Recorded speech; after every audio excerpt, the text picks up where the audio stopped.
Hello students, how are you. देखिए, next colligative property, next and last, total 4 colligative properties थी। Colligative properties का मतलब है properties of the solutions which depend upon only amount of solute irrespective to the nature of solute. Only amount पे depend करती है। Osmotic pressure as a colligative property, but before study of the osmotic pressure as a colligative property, there are some terms which we have to know about their meaning and the relation between the osmotic pressure and all these. So बेटा ध्यान से देखिए, osmosis, remember osmosis is not a colligative property, but हमें osmotic pressure को पढ़ने के लिए पहले osmosis को समझना होगा, diffusion, ठीक है। और इसमें एक टर्म आएगा सेमी परमेबल मेम्ब्रेन। ये मैंने इन तीनों की डेफिनेशन यहाँ लिख दी है, ठीक है। अब पहले मैं एक एक चीज डिस्कस करते हूँ, आप समझिए। बेटा होता क्या है, कुछ फिनोमेनाज हैं, ठीक है, जो आपने जनरल लाइफ में ऑब्जर्व किए होंगे। प्लीज ध्यान से देखना। सपोज मैंने इसमें पानी कर दिया, इसमें वाटर ले लिया, ठीक है। अब मैंने क्या करा, इस वाटर में ड्राई ग्रेप्स डाल दिए, ठीक है। किसमिस कहते हैं जिसको आप, ठीक है, दाखा, उनको डाल दिए। आप देखते हो जो ड्राई होते हैं तब उसकी शेप कुछ ऐसे टेढ़ी मेढ़ी सी पिचकी सी होगी, किसी भी शेप में हो सकते हैं। आप देखोगे जैसे ही मैंने इसको इसमें ऐड करा, थोड़ी देर के बाद फिर स्वेल कर जाएगा। After some time it swells. What happened? हुआ क्या है कि यहाँ पे जो वाटर था, ये वाटर अंदर एंटर कर गया।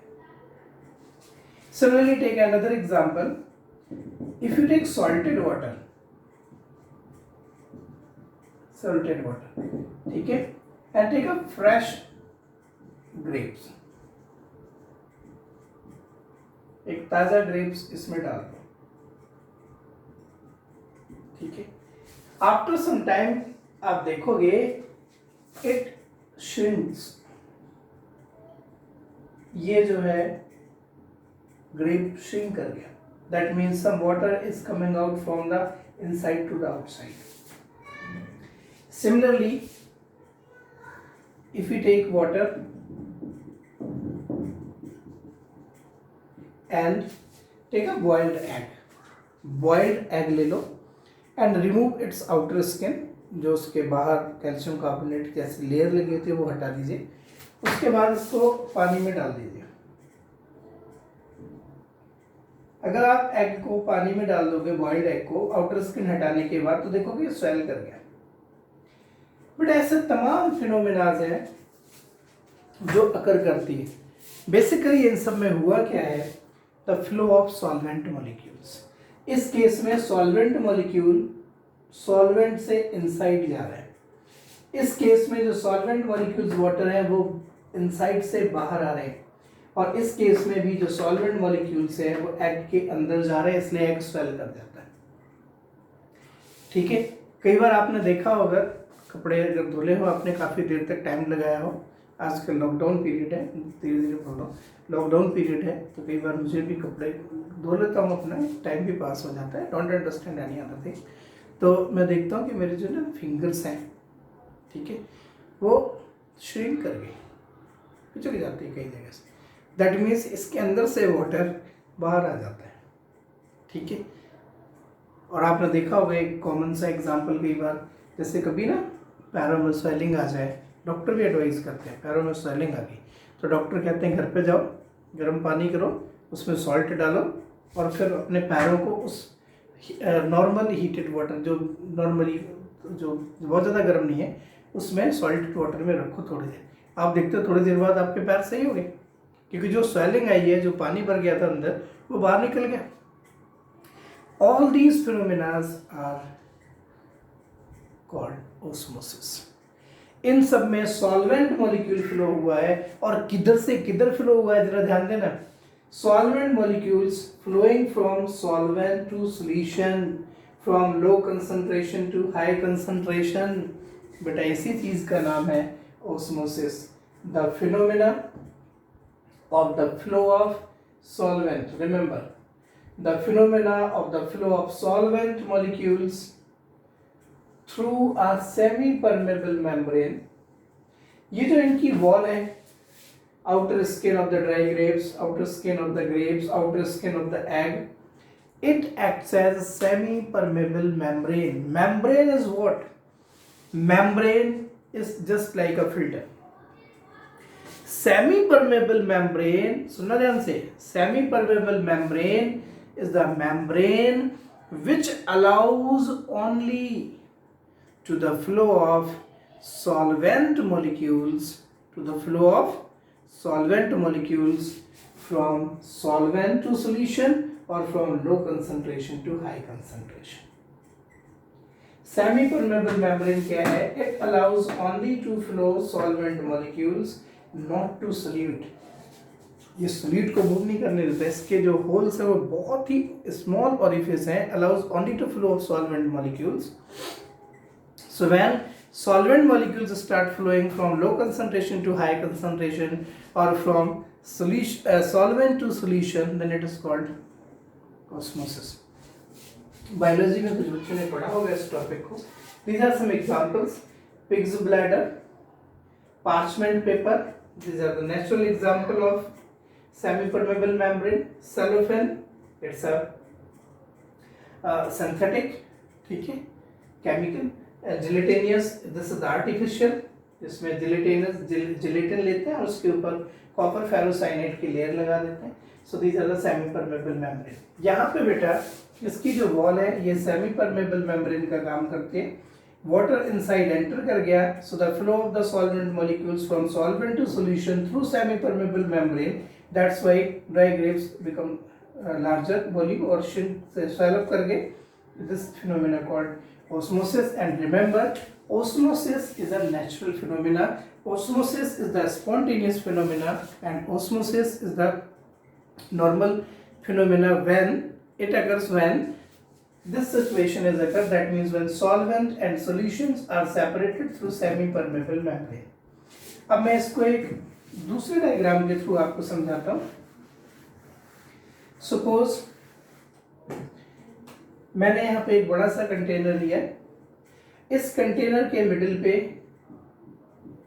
या कहीं पे भी एक सेमी परमेबल मेम्ब्रेन लगा दी. ये 1 मार्क्स का क्वेश्चन आ भी चुका है सब्जेक्टिव में. Semipermeable membrane allows only to the flow of solvent molecules and not to solute. उसमें बहुत छोटे छोटे होल्स हैं. ये कुछ एग्जांपल्स हैं, ये मैंने यहाँ पे लगा दी. सपोज मैंने इसमें एक साइड फिलअप कर दिया वाटर और एक साइड फिलअप कर दिया शुगर सॉल्यूशन. ठीक है, पहले तो बेटा आप ये समझिए शुगर सॉल्यूशन है यहाँ पे और यहाँ पे वाटर है. ये लेसर कंसंट्रेटेड कह सकते हो, इसमें तो सोल्यूट है ही नहीं. ठीक है, और ओनली सॉल्वेंट है और ये सॉल्यूशन है. अब हम थोड़ा सा पीछे चलते हैं वेपर प्रेशर के कंसेप्ट में. ये प्योर सॉल्वेंट है, इसकी कुछ वेपर्स बनी होंगी. इनकी वेपर से जो प्रेशर एग्जर्ट हुआ होगा वो पी नॉट है. इसमें शुगर पड़ी हुई है सॉल्यूशन में, नॉन वोलेटाइल सॉल्यूट. इसकी भी कुछ वेपर्स बनी होंगी लेकिन इसके कंपैरिजन में कम, क्योंकि शुगर की खुद की बनती नहीं है, सॉल्वेंट की उतनी ज़्यादा बनी नहीं होगी. इसका वेपर प्रेशर पीएस है और आप जानते हो पी नॉट और पीएस में कौन सा ज़्यादा है? P not. मतलब इस साइड प्रेशर ज़्यादा है, इस साइड प्रेशर कम है. तो आप बताइए, अगर इधर प्रेशर ज़्यादा है इधर प्रेशर कम है तो इधर से कोई चीज़ इधर जाएगी. ठीक है, इधर से कोई चीज इधर जाएगी और ये लगी है मेम्ब्रेन. ये मेम्ब्रेन अलाउ करती है only the flow of solvent molecule. Means इधर से सॉल्वेंट इधर जाने लगेंगे ऑटोमेटिकली. ये वेपर प्रेशर ऑटोमेटिक है, अपने आप बने हैं, नेचुरली बने हैं, स्पॉन्टेनियसली बने हैं.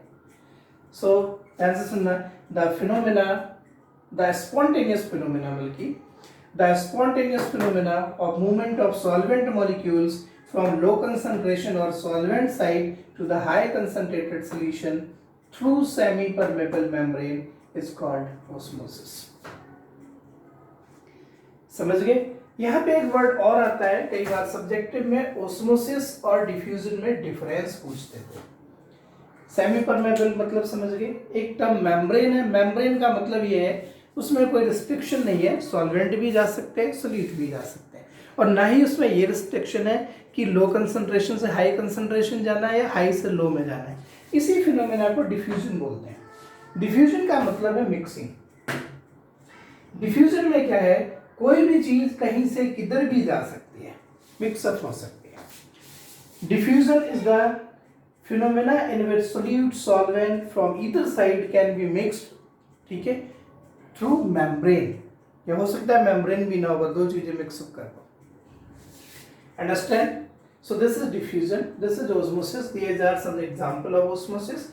एंड ऑस्मोसिस में होता है सेमी परमेबल मेम्ब्रेन। अब जरा ध्यान से देखना, जब आपने ये स्टडी की कि इधर से सॉल्वेंट मॉलिक्यूल इधर जा रहे हैं क्यों जा रहे हैं? कि इधर का वेपर प्रेशर ज्यादा है, इधर वेपर प्रेशर कम है, ठीक है। ये इधर जाना शुरू कर गए सॉल्वेंट मॉलिक्यूल्स। अब आप बताइए कब तक जाएंगे? कुछ तो नेचुरल फिनोमेना के बारे में नॉलेज रखते हो। ये कब तक इधर से इधर जाएंगे? ये तब तक इधर से इधर जाएंगे जब तक कि इधर वाला वेपर प्रेशर भी इसके बराबर नहीं हो जाता, क्योंकि वही कमी थी। मतलब हम यहाँ पे एक चीज और समझ गए कि वेपर प्रेशर में कमी की वजह से ही ऑस्मोटिक प्रेशर होता है।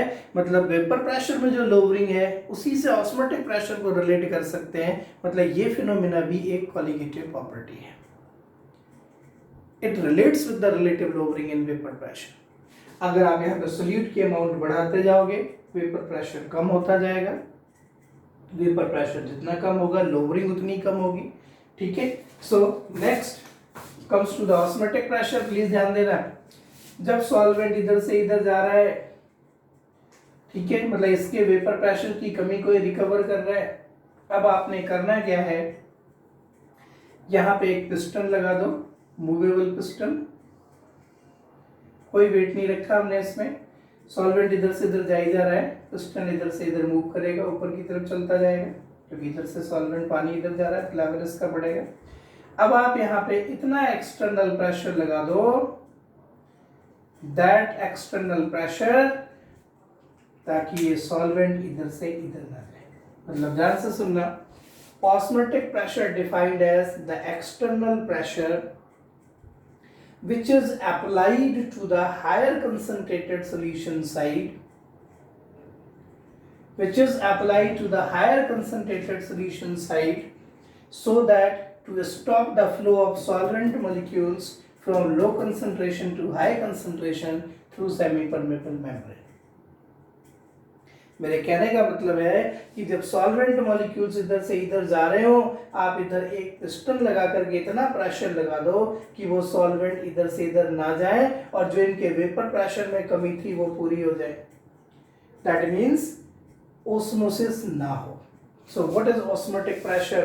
Osmotic pressure defined as the pressure which is applied to the higher concentrated solution side, defined as that external pressure, external बाहर से लगाना पड़ रहा है, external pressure which is applied to the higher concentrated solution side, so to stop the osmosis, that is there is no flow of solvent molecules from low concentration to high concentration when both solutions are separated through semi-permeable membrane. इसी को हम definition बना देंगे, या आप ऐसे करिए, इसको प्रेशर मत लगाइए, इसको मूव करने दीजिए। अगर ये मूव करेगा तो एक हाइट पे जाएगा, जिस हाइट पे जाएगा वो हाइट मेजर कर लो कि सॉल्वेंट के फ्लो होने के बाद इसने कितनी हाइट गेन की, and then can you find out, then you can find out a pressure. Physics में एक फॉर्मूला पढ़ते हो आप, HdG, this height, density, G is the gravity, and this is the hydrostatic pressure that is also equal to the osmotic pressure. ठीक है, so osmotic pressure हम define कर सकते हैं, osmotic pressure defined as that external pressure which is applied to the high concentrated solution side when two solutions are separated through semi-permeable membrane, so that there is no flow of solvent molecules from low concentration to high concentration. यही wording बना के लिख देनी है। अगर आपको height given है कि कितनी हाइट तक रेज कर गया, तो हाइट वैल्यू फाइंड कर लो, then you get osmotic pressure numerically. Otherwise जिस हाइट तक ये जाए फिर आप प्रेशर अप्लाई करो, जब आप प्रेशर अप्लाई करोगे तो ये वापस अपनी उसी हाइट पे आएगा, उसी पोजीशन पे आएगा, तो सॉल्वेंट मॉलिक्यूल इधर से इधर भी जा सकते हैं, वो वापस चले गए। तो जितना आपने प्रेशर अप्लाई करा ताकि सॉल्वेंट इधर से इधर जो गए थे वो वापस आ जाए, या ये कहिए कि उधर गए ही नहीं, that external pressure is called osmotic pressure. But ध्यान रहे कि इससे ज्यादा प्रेशर अप्लाई नहीं करना। अगर आपने प्रेशर ज्यादा अप्लाई कर दिया तो फिर सॉल्वेंट, एक्स्ट्रा सॉल्वेंट जो यहाँ पे है, पानी भरा है, उसके मॉलिक्यूल्स भी इधर आ सकते हैं। फिर इस फिनोमेना को रिवर्स ऑस्मोसिस कहना पड़ेगा। ठीक है, so how can you define, लिख लीजिए इसकी डेफिनेशन। ऑस्मोटिक प्रेशर, मैं लिख रहा हूं अपनी वर्डिंग में, बुक की वर्डिंग अपनी अलग होगी। Defined as the external pressure which is applied to the higher concentrated solution side so that there is no osmosis when solution is separated, या when two solutions are separated through semi-permeable membrane। ठीक है, apply to higher concentrated solution side, मतलब दूसरी तरफ lower concentrated था, इतना pressure apply कर दो कि जो लो कंसंट्रेशन से हाई कंसंट्रेशन की तरफ फ्लो हो रहा था सॉल्वेंट का, वो स्टॉप कर जाए। That pressure is called osmotic pressure. ठीक है, अगर आप हाइट के थ्रू देखते हो तो हम वहां से पाई से डिनोट करते हैं ऑस्मोटिक प्रेशर को, H इंटू डी इंटू जी के फॉर्मूले से फाइंड आउट कर सकते हैं। This is that external hydrostatic pressure which is applied to the high concentrated solution side, ठीक है, which raised H height, जो H height raise कर गया था, so that there is no osmosis when two solutions are separated through semi-permeable membrane. These are the semi-permeable membrane. Understand? इसको बेटा एक और मैं एग्जाम्पल के थ्रू समझा रहा हूँ और बेटर समझ जाओगे। Suppose take a tube and a flask, ठीक है, और इसके बॉटम पे लगा दीजिए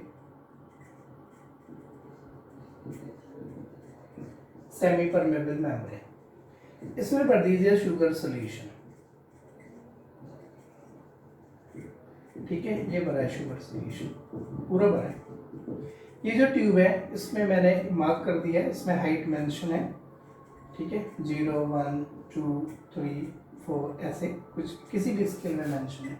मैंने क्या करा, इस पूरे अरेंजमेंट को एक वाटर के कंटेनर में रख दिया। जैसे ही मैंने इसको वाटर के कंटेनर में रखा तो आपको पता है कि इसके बॉटम में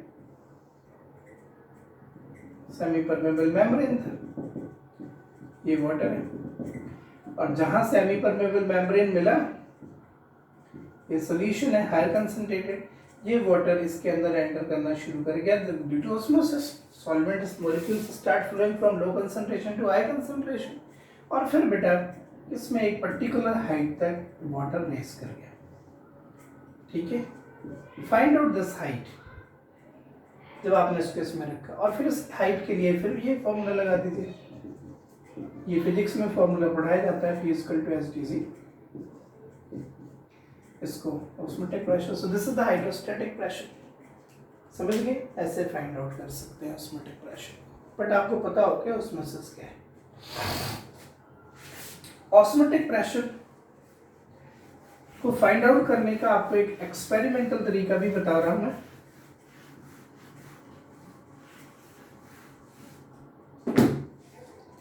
this is the Berkeley and Hartley experiment, ये एनसीईआरटी में भी मेंशन है, ठीक है, बहुत से टीचर इसको नहीं बताते। ये एक एक्सपेरिमेंट है जिससे हम ऑस्मोटिक प्रेशर को एक्सपेरिमेंटली डिटरमाइन करते हैं। इसके लिए बेटा आपने एक ट्यूब लेनी है कुछ इस तरीका से। पहले एक सिलेंडर सा बना लो, ये सिलेंडर है, इसके दोनों तरफ एक ऐसे बंद कर दो। चलो बड़ा सिलेंडर बनाता हूँ, नहीं आप समझ नहीं पाओगे। Take this type of cylinder,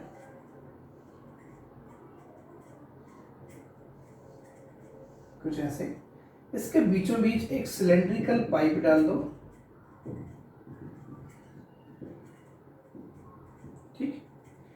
इधर एक कैपिलरी ट्यूब लगा दो और इधर से एक कैपिलरी ट्यूब लगा दो। इसके बाद इसको बंद कर दो दोनों साइड से, ठीक। ये सेमी परमेबल डिवाइडर है। इधर आप क्या करिए, एक डिवाइस लगा दीजिए, that is known as screw gauge. इसमें प्रेशर की रीडिंग होगी। और इधर लगा दीजिए पिस्टन, ये पिस्टन है, this is the screw gauge.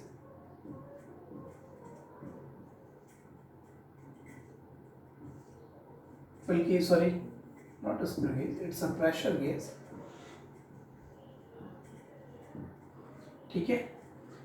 इधर जो ट्यूब लगी है, इस ट्यूब में मार्क है इंचेस हाइट के लिए, ठीक है, 1 2 3 4 5 6 7 कुछ भी।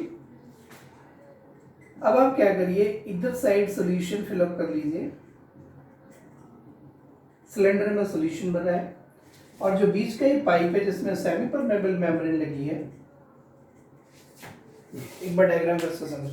एक ना सिलेंडर है ऐसे, उसके सेंटर से बीचों बीच एक पाइप डाली है, ठीक है, ऐसे। ये पाइप इधर भी मुड़ी है और इधर भी मुड़ी है। इसके चारों तरफ सेमी परमेबल मेम्ब्रेन है, ठीक है। उस सिलेंडर में सॉल्यूशन भरा है और ये भी खाली है पाइप। अब मैंने क्या करना है, इधर से पानी डालना है इसमें। भरता गया पानी, पानी इसमें फिल करता गया, तब तक फिल करा जब तक कि ये यहाँ तक पूरा फिल नहीं हो जाता, ठीक है। पूरी भर दी इसको ऊपर तक। एक बार जैसे ही फिल हो गया, मैंने इसको स्टॉप कर दिया, फिल कर दिया था पानी। अब जब स्टॉप कर दिया तो होगा क्या कि आप देखो, इधर वाटर है और इधर सॉल्यूशन है। There is the situation of osmosis. अपने आप वाटर मॉलिक्यूल्स इधर से इधर जाने लगेंगे through semipermeable membrane due to osmosis. इधर से पानी अब आ नहीं रहा, तो जब इधर जाने लगेंगे सॉल्वेंट मॉलिक्यूल्स, तो होगा क्या बेटा, ये तो बंद हो चुका है, इधर लेवल ड्रॉप हो जाएगा। पहले वहां तक भर गया था, अब ये लेवल ड्रॉप हो गया, ठीक है। और इधर पिस्टन थोड़ा सा ऊपर मूव कर जाएगा, क्योंकि ये खुला होगा तो उस प्रेशर की वजह से थोड़ा ऊपर मूव कर जाएगा। अब आपने सिंपली कुछ नहीं करना है, इस पिस्टन को प्रेस करना है।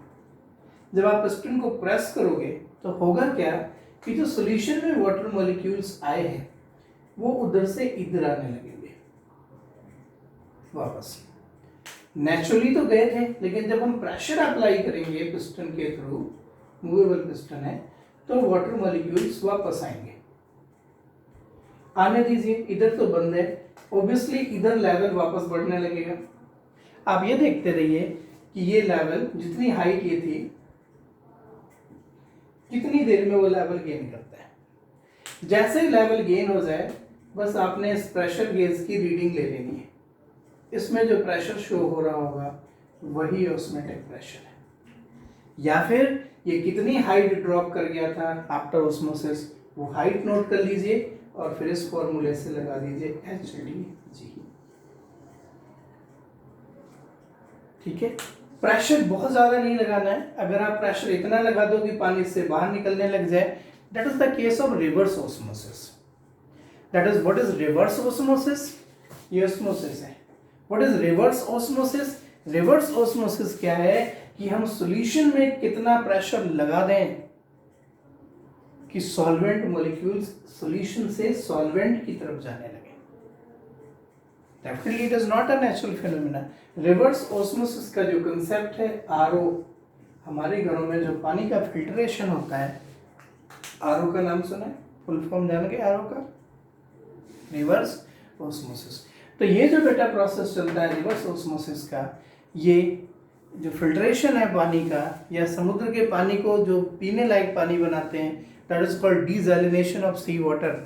मतलब सी वाटर से सॉल्ट्स को रिमूव करना, या इम्प्योर वाटर को, ग्राउंडेड वाटर को हम पीने लायक बनाते हैं, उससे सॉल्ट्स को रिमूव करना, that is called reverse osmosis by applying external pressure greater than the osmotic pressure. ठीक है, तो इस के थ्रू हम प्रैक्टिकली फाइंड आउट कर सकते हैं। इसको एक दो बार पढ़ना। कंटेनर लिया, बीच में पाइप लगाया, सेमी परमेबल मेम्ब्रेन लगी हुई है इसमें, ठीक है, इधर से पानी भरा, इसमें सॉल्यूशन भर दिया, इधर प्रेशर गेज, इधर पिस्टन, पूरा पानी यहाँ तक भर दिया। एक बार जब फिलअप हो गया तो इसे बंद कर दिया। सॉल्यूशन, जब सॉल्यूशन और सॉल्वेंट सेमी परमेबल मेम्ब्रेन से सेपरेट होंगे, then there is automatic osmosis. अपने आप ही सॉल्वेंट इधर से इधर ट्रांसफर होने लगेंगे, यहाँ लेवल बढ़ने लगेगा। अब आप क्या करो, इधर इतना प्रेशर बढ़ा दो कि ये वापस उसी लेवल पे चला जाए। रीडिंग कर लो या ये हाइट नोट कर लो कि कितना ड्रॉप हुआ था, फॉर्मूला अप्लाई कर दो, you can get osmotic pressure. ठीक है, it's a Berkeley and Hartley experiment. Now एक क्वेश्चन बनता है, how can you explain osmotic pressure as a colligative property? वो मैंने इससे पहले बताया था कि depends upon the amount of solute, मतलब सॉल्यूशन जितना ज़्यादा कंसंट्रेटेड होगा, सॉल्वेंट से सॉल्यूशन की तरफ मॉलिक्यूल्स उतने ज़्यादा ही मूव होंगे और ऑस्मोटिक प्रेशर भी हमें उतना ही ज़्यादा मिलेगा। ठीक है, understand? So this is the theory regarding osmotic pressure. इसमें बेटा और भी कई चीज़ें हैं, जैसे what is reverse osmosis. Reverse osmosis क्या है? ठीक है, रिवर्स ऑस्मोसिस को अगर मैं एक डायग्राम के थ्रू समझाऊं, सेमी परमेबल मेम्ब्रेन ले लिया, एक तरफ आपने सॉल्वेंट फिल कर दिया जैसे वाटर, एक तरफ आपने सॉल्यूशन फिल कर दिया, कोई भी sugar solution, glucose solution, salt solution. आपने देखा नेचुरली सॉल्वेंट मॉलिक्यूल इधर से इधर मूव करेंगे, ये तो हो गया ऑस्मोसिस, और इसकी वजह से ये पिस्टन मूव कर जाएगा ऊपर की तरफ। ठीक है, मान लीजिए पिस्टन मूव करके यहाँ पे आ गए। अब आपने इसमें प्रेशर लगाया, इतना प्रेशर लगाया कि ये वापस यहाँ तक आ जाए, तो ये तो हो गया osmotic pressure. But by chance आपने जो प्रेशर लगा दिया वो इससे ज़्यादा लगा दिया जितना चाहिए था, तो अगर प्रेशर ज़्यादा लग गया फिर सॉल्वेंट इधर से इधर जाने लगेंगे, that situation is the reverse osmosis. मतलब पानी इधर से इधर ट्रांसफर होने लगेगा, वो कहलाता है रिवर्स ऑस्मोसिस। तो reverse osmosis defined as the phenomena occurred between two solutions when separated by semi-permeable membrane, and the pressure applied in the higher concentrated solution side is greater than osmotic pressure. अगर हम यहाँ osmotic pressure से ज़्यादा pressure लगाएंगे तो solvent इधर से इधर आने लगेंगे, this is called reverse osmosis. ठीक है, हाँ, अगर ऐसा हो कि जब हम कोई दो सॉल्यूशंस आपस में सेमी परमेबल मेम्ब्रेन से सेपरेट कर दें और देखें सॉल्वेंट ना तो इधर से इधर जा रहा है ना ही इधर से इधर जा रहा है, then there are three cases. One, isotonic solutions.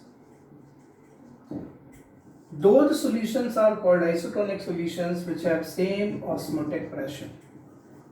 Or when two solutions are separated by semi-permeable membrane and there is no osmosis, अगर हम दो सॉल्यूशंस को सेमी परमेबल मेम्ब्रेन से सेपरेट कर दें और उनके बीच में कोई ऑस्मोसिस प्रोसेस ना हो, कोई सॉल्वेंट मॉलिक्यूल प्रोसेस ना हो from either side, then those solutions are called isotonic solutions.